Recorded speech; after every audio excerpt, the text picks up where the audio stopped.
EVM को लेकर के ऐसा लगता है कि ना केवल देश भर में बल्कि पूरी दुनिया में भी भारत की ईवीएम को लेकर के सवाल उठते हैं। और एक ऐसी खबर मैं आज आपको बताने जा रहा हूं, आप खुद हैरान रह जाएंगे।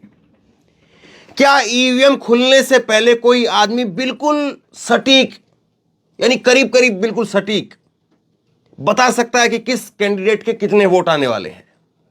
ऐसा हुआ है। बीजेपी के एक नेता ने ईवीएम मशीन खुलने से 2 दिन पहले ही उसने बता दिया कि किसके कितने वोट आएंगे, बीजेपी के कितने वोट आएंगे और कांग्रेस के कितने वोट आएंगे। यह वीडियो, ये जो स्क्रीनशॉट है वो खूब तैरने लगा। मैंने जाकर के फेसबुक पर उसको सर्च किया, तो फेसबुक पर सर्च किया तो वो नेता की जो आईडी है वो मुझे मिली और वाकई में हैरान रह गया। और उसके बाद में मैं गया इलेक्शन कमीशन की वेबसाइट पर, हमारे साथियों ने यहां पर खोजा उसको। तो जब खोजा तो पाया कि जो उसने लिखा है वही तकरीबन हूबहू उतने ही नंबर है। कमाल की बात है ना। मैं भी ऐसे ही हैरान रह गया। ये हो क्या रहा है?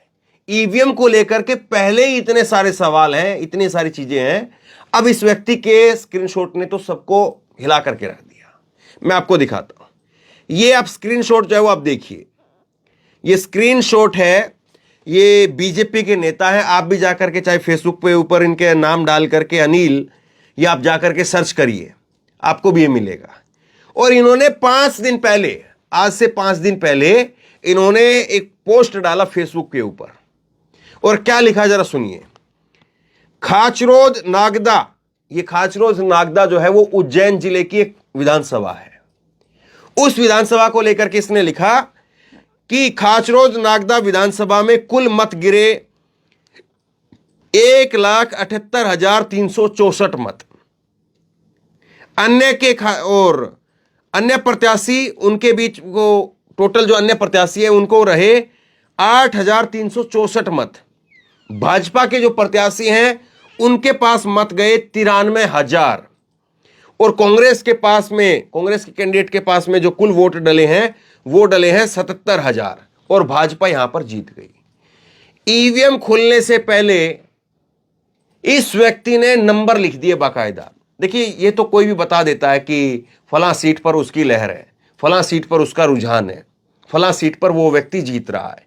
ये बात तो बहुत व्यक्ति बता सकते हैं, लेकिन ये बात बताना कि फलाने आदमी को इतना वोट मिलेगा और फलाने को इतना वोट मिलेगा, ये बात भी बहुत लोग बता देते हैं कि फलाना आदमी 5,000 वोट से जीत रहा है, 2,000 वोट से जीत रहा है, 10,000 से, 50,000 से, 20,000 से बता देते हैं। लेकिन इतना कहना कि बीजेपी के कैंडिडेट को 93,000 वोट मिलेंगे, और आए कितने मालूम है? 93,552। ये अगला देखिए, अब आप अगला देखिए। इसने कहा है कि 93,000 वोट मिलेंगे और 93,052 वोट आए हैं, 552 वो वोट आए हैं बीजेपी कैंडिडेट को। यानी इसके कहे में और उसको जो एक्चुअल नंबर मिला है, एक्चुअल जो उसको वोट मिले हैं, केवल 500 वोटों का अंतर है। कांग्रेस के लिए इसने कहा कि 77,000 वोट मिलेंगे और कांग्रेस के कैंडिडेट को, दिलीप सिंह को मिले हैं वो यहां पर 77,625। मतलब कुल 625 का अंतर जो कहा है उससे।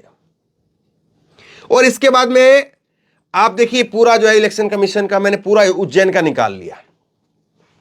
ये पूरे उज्जैन का इलेक्शन कमीशन का जो है वो यहां पर दिख रहा है। और इसमें देखिए आप जो है आपको अलग अलग जो है तस्वीर नजर आ रही होगी, और इस तस्वीर के जरिए जो है समझ में आएगा कि किस कैंडिडेट को कितना कितना वोट मिला है।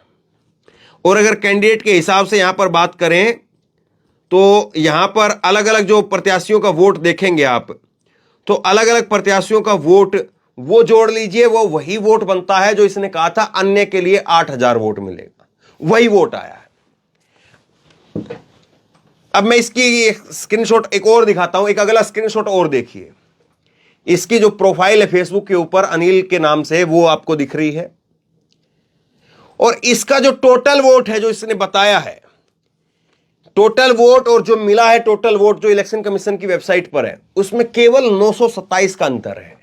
अब इसकी फोटो के बगल में आपको दिख रहा है पोस्टल बैलेट का रिजल्ट, और पोस्टल बैलेट में 927 कुल वोट डले हैं। मतलब इतने इत्तेफाक, एक दो तो इत्तेफाक हो सकते हैं कि मैंने कुछ बोला, हो सकता है कि वही चीज हो गई, लेकिन इतने नंबर इसने बताए और वही नंबर बिल्कुल हुबहू आए।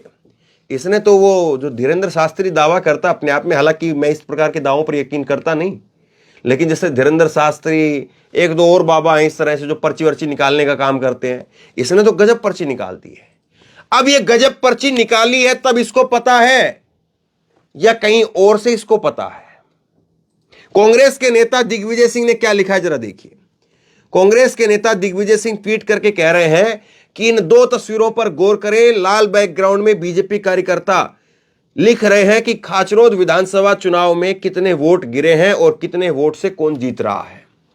महत्वपूर्ण यह है कि यह पोस्ट मतगणना से 2 दिन पहले यानी 1 दिसंबर को लिख दी गई थी और अब नतीजों के दिन तस्वीर मिलाकर के आप देख लीजिए। ये जो है वो दिग्विजय सिंह ने दोनों पोस्टर जो है वो यहां पर पोस्ट किए हैं, दोनों तरह तस्वीरें, फोटो जो है स्क्रीनशॉट वो पोस्ट किए हैं और वो पोस्ट करते हुए वही बात लिखी है।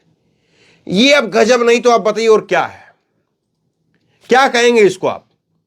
इतना जो है वो संयोग प्रयोग देखने में नहीं मिलता आमतौर पर। अब इसको ऐसा कौन सा सपना आ गया, किसने बता दिया कि 1 तारीख को ये व्यक्ति बता दे रहा है कितने वोट आ रहे हैं, जिस दिन ईवीएम खुली तक नहीं थी? या फिर जो एक बीच में आरोप लगाया गया बालाघाट को लेकर के कि यहां पर पोस्टल बैलेट जो है पहले से खोल दिए गए, फिर उसके बाद में बालाघाट के अंदर कार्रवाई भी हुई, तो क्या ये वो मामला है, उसी तरह का मामला है कि जिस तरह से बालाघाट में पोस्टल बैलेट खोलने को लेकर के चुनाव आयोग ने खुद कार्रवाई की है? कांग्रेस ने शिकायत की, चुनाव आयोग को कार्रवाई करनी पड़ी क्योंकि चुनाव आयोग ने माना कि यहां कहीं ना कहीं नियमों का उल्लंघन हुआ है। तो क्या इसी तरह से इसके क्षेत्र में भी कुछ ऐसा ही हो गया था? और क्या केवल पोस्टल बैलेट नहीं बल्कि ईवीएम भी, उसके भी आंकड़े देख लिए गए? सोच करके देखिए, बड़ी हैरान करने वाली बात है ये। देखिए एक चीज मैं आपको बताता हूं, एक चीज तो कोई भी बता देगा, वो क्या कि टोटल वोट कितने गिरे हैं, टोटल वोट किसी सीट के ऊपर कितने डाले गए हैं, यह बात कोई भी व्यक्ति बता सकता है। कैसे बता देगा, मैं बताता हूं आपको। जैसे कि कुल वोट किसी विधानसभा के अंदर कितने हैं यह भी पता रहता है कि मान लीजिए किसी विधानसभा के अंदर 2,30,000 वोट हैं और शाम तक जो है यह बात पता चल जाती है कि फलाने बूथ पर इतने वोट डले हैं, फलाने बूथ पर इतने वोट डले हैं, फलाने बूथ पर इतने वोट डले हैं। टोटल वोट जो है जुड़ करके आ जाता है कि 1,66,000 वोट डला है। टोटल वोट जो है वो है 2,30,000 और सारे बूथों को जोड़ करके वो टोटल वोट बना है 1,66,000। तो ये बात बता देना तो कोई बड़ी बात नहीं है कि कितने वोट टोटल गिरे, टोटल वोट कितने डाले गए, ये बात बताना जो है कोई बहुत बड़ी बात नहीं, बहुत बड़ा गणित नहीं है। आप सारी अलग अलग बूथों के जो बस्ते आते हैं शाम को और वो रखे जाते हैं तो वो आदमी बता देते हैं, वो बात बिल्कुल सामान्य है। लेकिन जो हैरान करने वाली बात है वो ये है कि ये व्यक्ति कैसे बता दे रहा है कि टोटल वोट में से कांग्रेस को इतना गया है और बीजेपी को इतना गया है। महज 500 वोटों का अंतर है। आपको याद होगा एक बार इसी तरह से बीजेपी आईटी सेल के अमित मालविया ने एक बार तारीख डिक्लेयर होने से पहले तारीख ट्विटर पर लिख दी थी चुनाव की कि फला तारीख को वोटिंग होगी, फला जगह पर वोटिंग होगी। बाद में उन्होंने अपना ट्वीट वगैरह डिलीट करना पड़ा, चुनाव आयोग से जो है वो पहले उन्होंने कर दिया था। तो क्या ये सब कुछ ऐसे ही चल रहा है क्या? और सोच करके देखिए, अगर सब कुछ वाकई ऐसे ही चल रहा है तो देश के लोगों के साथ में, देश के मतदाताओं के साथ में कितना बड़ा झोल किया जा रहा है। क्या ये वाकई दुख की बात नहीं है? एक और मैं आपको खबर दिखाता हूं इसी बीच में, एक और खबर देखिए आप। ये हरिभूमि की खबर है और ये 4 दिसंबर की खबर है। 4 दिसंबर को जो है खबर लगी है हरिभूमि अखबार में कि ऐसा प्रत्याशी जिसे खुद का वोट नहीं मिला। लालचंद पटेल इसका नाम है, बीएसपी का कैंडिडेट है और ये कह रहा है कि ईवीएम में गड़बड़ी है या ईवीएम के ऊपर मुझे विश्वास नहीं है, मेरा खुद का वोट, फैमिली के वोट, जिस गांव में मेरी बहन मेरे जीजा रहते थे उनका वोट भी नहीं मिल पाया। अब बताइए, बहन का जीजे का वोट भी ना मिले, परिवार वालों का वोट ना मिले, 2-2 4-4 वोट गांव के हिसाब से मिले। ये कह रहा है कि हमने अपनी उम्र खपाई है। दूसरा देखिए न्यूज़ 24 का भी, जिसमें ऊपर नीली पट्टी में लिखा हुआ है कि कहां गए मेरे फैमिली के वोट, मुझे ईवीएम पर भरोसा नहीं है। अब ये आदमी कह रहा है कि मैंने अपनी जीवन खपाया है, लोगों के लिए काम किया है, तो कम से कम गांव गांव के हिसाब से 100-100 वोट, 50-50 वोट तो मिलने चाहिए थे ना भाई। कोई भी आदमी है, मैं भी कहीं अगर कहीं पर घूमता हूं, सामाजिक कार्य करता हूं, इस गांव में भी जाता हूं, उस गांव में भी जाता हूं, उस गांव में भी अगर कुछ काम करवाता हूं या कुछ जो है वहां पर लोगों के काम आता हूं, तो जाहिर सी बात है 10-20 घर तो मेरे को कम से कम जानेंगे। 10-20 घर तो ऐसे होंगे जहां पर मैं जाऊंगा तो कम से कम मेरे को चाय रोटी नाश्ता पानी पूछेंगे लोग, कहेंगे कि हाँ भाई आओ बैठो। और वो 10-20 घर तो ऐसे होंगे ना जो मेरे कहने पर वोट दे देंगे। मैं हार रहा हूंगा चाहे जीत रहा हूंगा, लेकिन वो आदमी तो कम से कम वोट करेंगे ना। ऐसा तो नहीं हो सकता ना कि आप उस घर में जाओ, रोटी खा करके आ रहे हो, वो घर वाले आपको गाड़ी दे रहे हैं किराए पर, अगर ले जाओ भाई ये 10 दिन गाड़ी तुम रखो, कोई पैसा नहीं देना, कुछ भी नहीं देना, और ये गाड़ी तुम चलाओ, प्रचार करो। अपना उनका लड़का आ रहा है तुम्हारे चुनावी कैंपेन के अंदर, और वो लड़का आकर के मदद करवा रहा है, पोस्टर चिपकवा रहा है, नारेबाजी कर रहा है, और वो आदमी जाकर के वोट भी नहीं देगा। ये चीजें हो रही है। अब न्यूज़ 24 ने एक और जो है इसी तरह से इसी की वीडियो पोस्ट करते हुए लिखा है कि कहां गए मेरे फैमिली के वोट, मुझे ईवीएम पर भरोसा नहीं है। बीएसपी प्रत्याशी लालचंद पटेल को नहीं मिला खुद का वोट, बोले ईवीएम में सेटिंग हुई है। सोशल मीडिया पर वायरल हुआ उनका पुराना वीडियो। अब ये न्यूज़ 24 कह रहा है कि पुराना वीडियो है, हालांकि हरिभूमि ने इसको 4 दिसंबर की खबर के नाम पर छापा है। मैं इस बात को जो स्पष्ट नहीं कर सकता हूं कि यह वीडियो अभी का या पुराना है, क्योंकि ये जो बात है, ये जो निकल करके चीजें आ रही हैं, इसमें मैंने नहीं देखा कि ये वीडियो अब का है या पहले का है। लेकिन मैं इतना जरूर कह सकता हूं कि कुछ ना कुछ तो ऐसा लगता है ईवीएम को लेकर के लोगों में बहुत डाउट है, बहुत डाउट है, और निश्चित तौर पर चुनाव आयोग को इन चीजों को दुरुस्त करना चाहिए। बहुत बार ऐसी खबरें निकल करके सामने आती है कि फला जगह पर हम लोग जा रहे हैं, बटन किसका दबा रहे हैं, पर्ची किसकी निकल रही है। फला जगह पर हम जा रहे हैं और फला जगह पर हमारी पर्ची नहीं आई है। फला जगह पर हम गए तो ईवीएम मशीन बटन दबाने में इतना टाइम ले लिया। फला जगह पर गए तो फला जगह पर हमारे परिवार के इतने लोग थे, उसमें से दो ही लोगों के जो है वो वोट आए हैं, 10 लोगों के वोट ही नहीं आए हैं। इस तरह की एक दो नहीं, पता नहीं कितनी शिकायतें हैं। और ये शिकायतें दूर करना किसका काम है? ये शिकायतें दूर करना चुनाव आयोग का काम है। भरोसा पैदा करना चुनाव आयोग का काम है। लेकिन जब जब हम देखते हैं कि खास तबके के अंदर, खास मोहल्लों के अंदर लोगों की वोट वहां पर दिखाई नहीं देती है, तो लोगों का विश्वास डगमगाता है। जब लोगों को पता चलता है कि वो जा रहे हैं लेकिन वहां से खाली हाथ लौटना पड़ रहा है, तो लोगों को विश्वास डगमगाता है।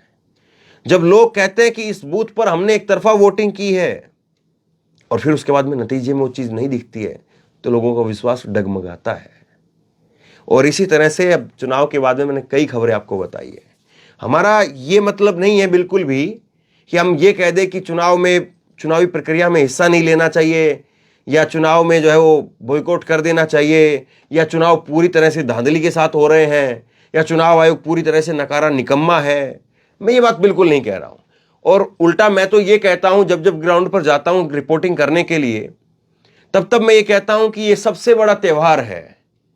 जैसे होली, दिवाली, ईद की हमें खुशी होती है, वैसे ही चुनाव की हमें खुशी होनी चाहिए और सबको बढ़ चढ़ करके हिस्सा लेना चाहिए। और मैं तो कई बार यह भी कहता हूं कि 100% वोट इस देश में नागरिकों के लिए कंपलसरी कर दिया जाना चाहिए, कि हर नागरिक को वोट डालना ही डालना है। अगर कोई नागरिक कहीं दूर है या स्वास्थ्य कारणों की वजह से नहीं आ सकता है, तो उसको चुनाव आयोग को अपनी एक चिट्ठी भेजनी चाहिए कि इस कारण की वजह से या इन वजहों से मैं नहीं आ पा रहा हूं, तो उसको जो है वो रियायत दे देनी चाहिए। बाकी जो भी आदमी है वोट डाल सकता है, उसका वोट 100% कंपलसरी कर देना चाहिए। और उसके बाद में 100% इन पार्टियों को भी अपनी चुनावी मैनिफेस्टो को 5 साल के अंदर पूरा करवाने की चुनाव आयोग की तरफ से कहीं ना कहीं जो है वो कुछ ना कुछ ऐसा नियम कायदा निकालना चाहिए कि जो बात आप मैनिफेस्टो में कह रहे हो, अपने घोषणा पत्र में जो बात कह रहे हो, 5 साल के अंदर उस बात को आप पूरा करके दिखाओगे। और अगर वो पूरा नहीं करता है तो चुनाव आयोग उस पर कुछ जुर्माना लगाए या अगली बार चुनाव लड़ने से उस पर रोक लगाए। क्योंकि लोगों को भ्रमित करके अगर आप वोट हासिल कर ले रहे हो तो ये भी तो चुनाव आयोग के ऊपर बट्टा लगता है। तो खैर ये बातें हैं, शेयर कीजिए इस खबर को, बहुत बड़ी खबर है, बहुत बड़ी खबर है कि कैसे एक व्यक्ति को पता चल जाता है। शेयर कीजिए और आप क्या समझते हैं नीचे कमेंट बॉक्स में लिख करके जरूर बताइए। इसी तरह की तमाम खबरों के लिए ऑनलाइन न्यूज इंडिया को सब्सक्राइब कीजिए, साथ में जो बेल आइकन है घंटी है उसको जरूर दबाइए, ताकि जैसे ही कोई खबर अपलोड करें उसकी नोटिफिकेशन सीधे सबसे पहले आपको मिल सके। अगर ये वीडियो फेसबुक पर देख रहे हैं तो फेसबुक पर हमारे पेज को लाइक कीजिए, फॉलो कीजिए और इस खबर को शेयर कीजिए। बहुत बहुत धन्यवाद।